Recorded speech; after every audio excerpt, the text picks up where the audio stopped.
Hey there, so today we have another review. This is a beer from Fort George. So they're out of, actually, thank you to somebody who sent me some beers from Oregon before. This is from Astoria, Oregon, and this was canned. Ooh, oh, not bad. It's, wow, this is probably bought a week fresh. And so now I'm having it,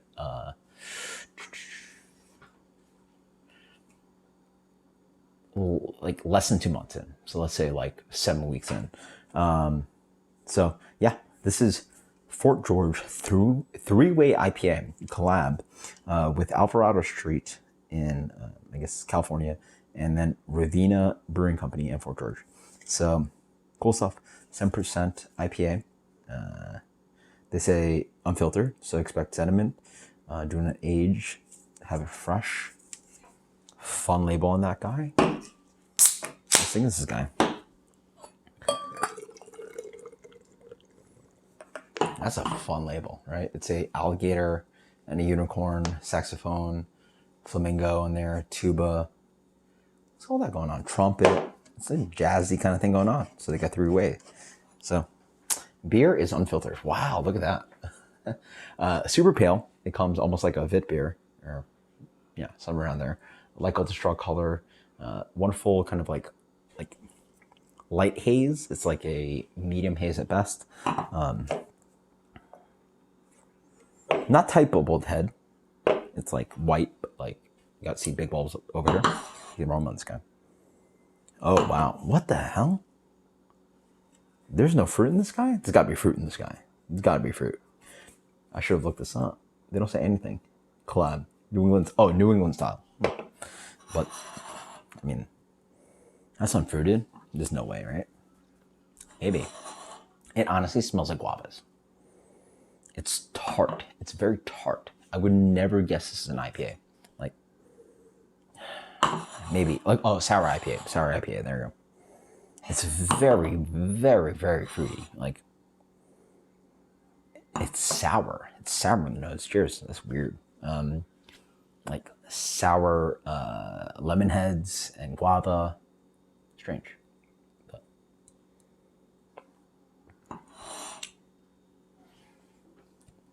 Okay. A little bit more pillowy and nice on the palate. It's so weird though. So tart in the nose. Like it smells sour. It's so weird. Huh. Nice pillowy kind of hazy IPA. Soft, not chewy like New England style or like proper New England style. A little bit of East Coast meets West Coast. It's got a little bit of like chewiness from like odor wheat they're probably using.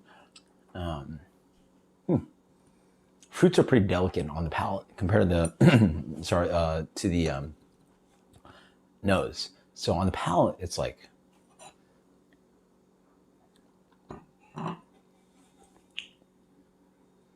quite nice. It's like orangey, bright yellow oranges.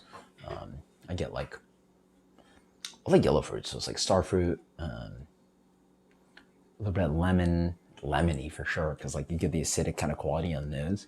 A little bit of like yellow grapefruit, grapefruit for sure, yeah, very grapefruity, because it bitters out too, like grapefruit, right?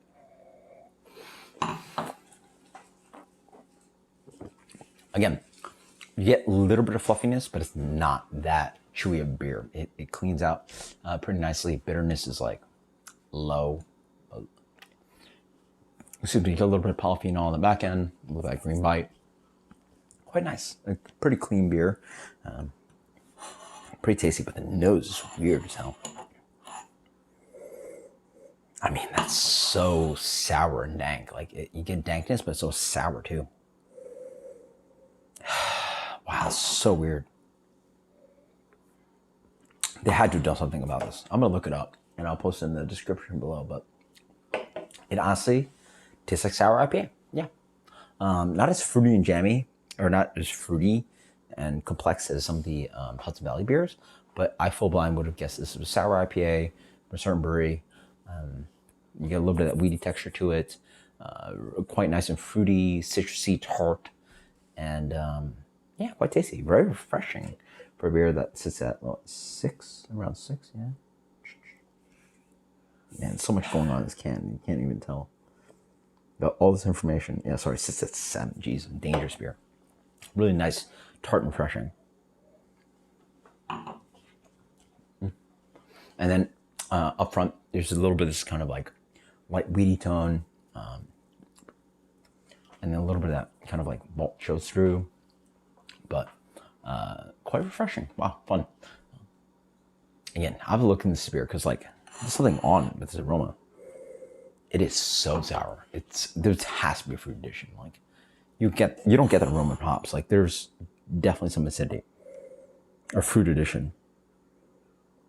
Or something's going on. Like, I'm crazy. Like, you tell me this is a 4-ingredient beer, no extra ingredients outside of hops. Like, I gotta figure something out.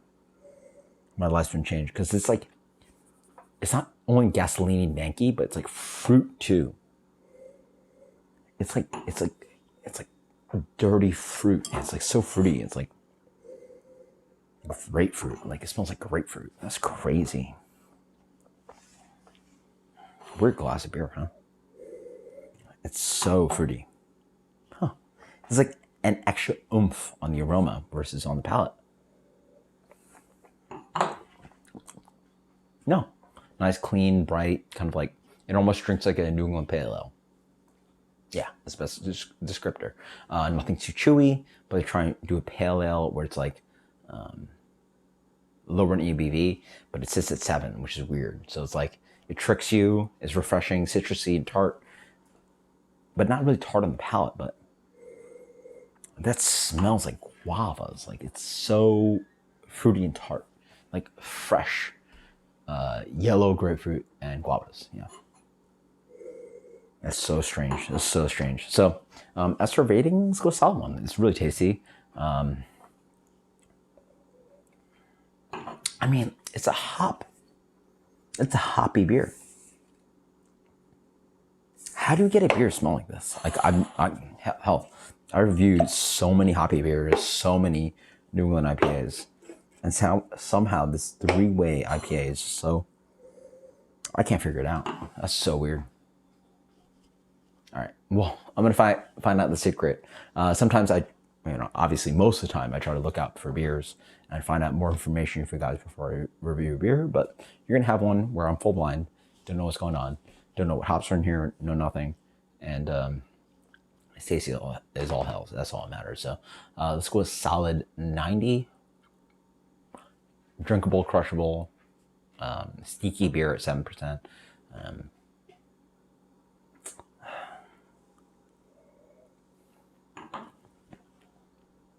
Oh, so drinkable. It's just like pineapple, guavas, and like, it's not super upfront. It's just like, pretty collected in how it like sort of sells it. And for hazy IPA, it's really fun to see how the Pacific Northwest sort of interprets the style. So 93. That is 3-way.